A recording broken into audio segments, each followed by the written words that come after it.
We've got another wild story here. A Democratic delegate, Stacey Plaskett, narrowly avoiding being censured by her House colleagues. This after revelations she texted with Jeffrey Epstein during a 2019 hearing where Michael Cohen was testifying. Democratic Congressman Jamie Raskin coming to her defense.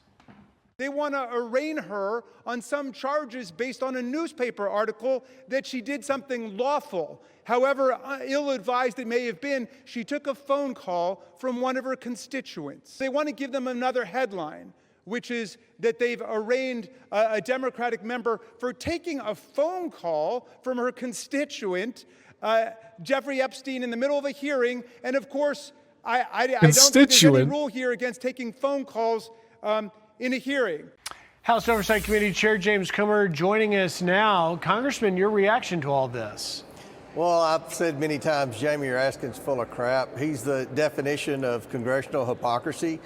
Can you imagine if that were Donald Trump or me or some Republican that Raskin doesn't like that was texting with Jeffrey Epstein, a convicted sex offender who the Democrats have now become obsessed over because they hope and pray that he has something to do with Donald Trump. If we were texting with him during a committee hearing, I mean, it's preposterous. Remember, Jamie Raskin appointed Stacey Plaskett to be on the impeachment, to be an impeachment manager of Donald Trump. And here we find out she was communicating with Jeffrey Epstein in a plot to take down Donald Trump. So for Jamie Raskin to try to defend that on the House floor in front of America is par for the course for Jamie Raskin, but it's the definition of hypocrisy.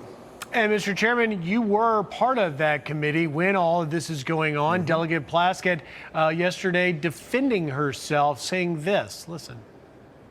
Now, I heard recently from someone that I was seeking advice from him. Let me tell you something.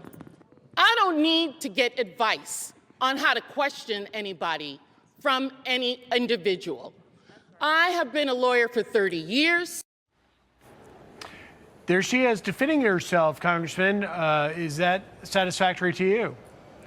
I mean, again, can you imagine what she would be saying if Donald Trump was communicating with Jeffrey Epstein trying to answer a question from Stacey Plaskett? I mean, the hypocrisy is in full display here. For the Democrats to go all in over the last month over release the files, I think one reason they were demanding we release the files is they didn't think that President Trump would release the files or that I would subpoena the estate files. What we know about Plaskett and Hakeem Jeffries came from my subpoena of the Epstein estate. And again, the Democrats were demanding that I would do that months ago because they didn't think I would.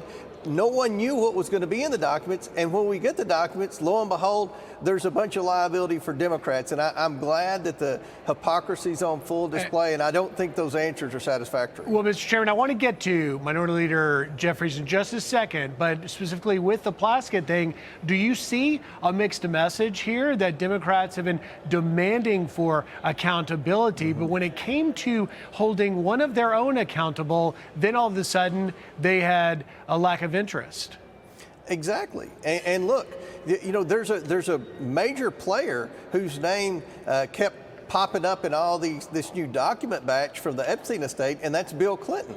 But the Democrats haven't said a peep about hearing from Bill Clinton. Remember, you've got two former presidents that, by all accounts, had acquaintances and relationships with Epstein and Maxwell. Now, there's no evidence that shows either one of them has done anything wrong, but the Democrats are obsessed about Donald Trump. He's answered hundreds of questions from reporters about his relationship with Epstein.